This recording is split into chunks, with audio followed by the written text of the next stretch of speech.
आंठे आंठे मुंडिया मारी गणप्रतिवाद कले जिला स्वास्थ्य सुरक्षा अभियान आंदोलनकारी।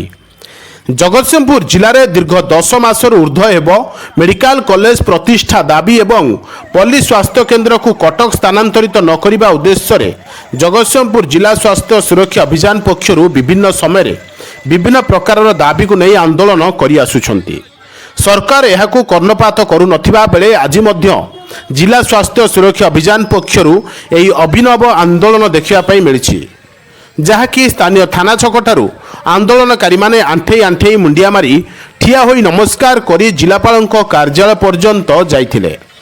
दीर्घ बहु वर्ष धरी जगतसिंहपुर जिले में मेडिकल कॉलेज खोलिबा दाबी करी आसुथिले मध्य सरकार यहाकू अणदेखा करी चलिछंती। मो ना देवीप्रसाद महाराणा नवनिर्माण कृषक संगठन राज्य कार्यकारिणी सदस्य। आपण जानिछंती दीर्घ 10 मास धरिक आंदोलन चली जगतसिंहपुर जिले में गोटे मेडिकल कॉलेज हो बोली एवं बड़ सौभाग्यर कथा माटी आग पाटी कछ प्रमाणित करी जिलावासी दल मत निर्विशेष समस्ते समर्थन देइछंती एई मेडिकल कॉलेज आंदोलन पई। किंतु बड़ दुखर कथा जिलावासी सम्मति को सम्मान दौना नवीन पट्टनायक आमर बीजेडी सरकार एवं जो आज आम अभिनव उपाय आंदोलन करमती गोटे भक्त जाए तार मनस्कामना पूर्ण करने भगवान पाखक पढ़े पड़ी गुहारी पड़ी ठीक सेमती आज विधायक सांसद माने आम भगवान पाद दी इच्छा पत्र हलिब ना तेणु आम गुहारी करने जाऊँ जे भगवान रूपी विधायक सांसद माने आपण मन टे दया जात हो जगतसिंहपुर मेडिकल कॉलेज करा जेहेतु 14 लाख जनसंख्या टपिला गोटे शत्रुटे जदि रोगाग्रस्त होता है ओडिशा घर लोक जाकि समवेदना जन था किंतु दीर्घ 25 वर्ष धरिक श्रद्धा सम्मान विश्वास सहित जो जिलावासी नवीन पट्टनायक को समर्थन देले सरकार गढ़ सहयोग कले से कृतज्ञ नवीन पट्टनायक एवं बीजेडी दल विधायक सांसद माने आज जगतसिंहपुर जिलावासी स्वास्थ्य सुरक्षा प्रति निघा नहीं मेडिकल कॉलेज तो कले नहीं 1955 मसीह जो पल्ली स्वास्थ्य केन्द्र थिला ताकू कटक उठे नापी हीन उद्यम कर ये केड़े बेईमान कृतज्ञ आपण मैंने विचार करने दरकार। आगामी दिन में नवीन पट्टनायक यार परिणाम भोग करेंगे कहीं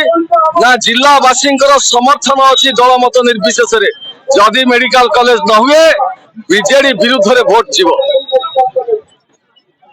एहार प्रतिवाद रे आईनजीवी वासुदेव नेतृत्व में आज एभली एक अभिनव आंदोलन देखा मिली। वासुदेव एडवोकेट पिला दिन जड़े संग्रामी आम जगतसिंहपुर मेडिकल कॉलेज जिले में मेडिकल कॉलेज करने 10 मास आंदोलन कर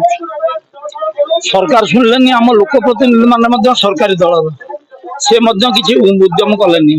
लोक भोट नहीं किसी उद्यम कले तेणु से आम लोक प्रतिनिधि मान उद्देश्य मुंडिया मारिक जाऊँ ए प्रतिनिधि तुमको मुंडिया मारुचु तुम भाया योग्य प्रतिनिधि आउ केबे मिलबेनी तुम जगतसिंहपुर जिला को विकलांग करदेल। आउ आमर विभिन्न दाबी अच्छी जगतसिंहपुर जिला इलेक्ट्रिक एसी ऑफिस नहीं गले केन्द्रापड़ा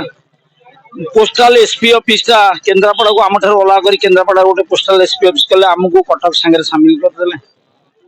कटक सहर नर्दमा जल आम पीऊँ सबू जिलार रिविजनाल कोर्ट है जगतसिंहपुर जिला रिविजनाल कोर्ट कटक चलुची आम कटक जावाक पड़ुची आम लोक सबू जिले में बर्तमान सरकारी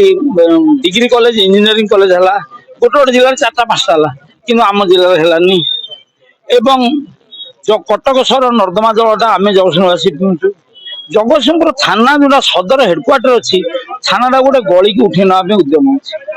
ता विरुद्ध आमर ये आंदोलन आज माने दंड यात्रा ये जो मुंडिया मारा यात्रा ये आम जगतसिंहपुर जिला लोक प्रतिनिधि मान उद्देश्य हे प्रतिनिधि तुम योग्य तुम जगतसिंहपुर जिला को विकलांग कर।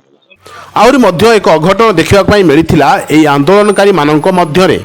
आंठे आंठे गुहारी करुवा संग्रामी मानक मध्यरु राढ़ंग ग्रामर देवीप्रसाद महाराणा एवं जोत ग्रामर प्रमोद कुमार दासंकर देह असुस्थ हो पड़ा सेमानकु संगे संगे पुलिस प्रशासन सहयोग क्रमे जिला मुख्य चिकित्सालय भर्ती करा जायछि। जे पर्यंत जगतसिंहपुर जिले में मेडिकल कॉलेज न खोली से पर्यंत यह आंदोलन एमिति जारी रहिबो बोली आंदोलनकारी माने चेताई देइछंती। जगतसिंहपुर जिला प्रतिनिधि संतोष कुमार साहू रिपोर्ट बाणीक्षेत्र लाइव।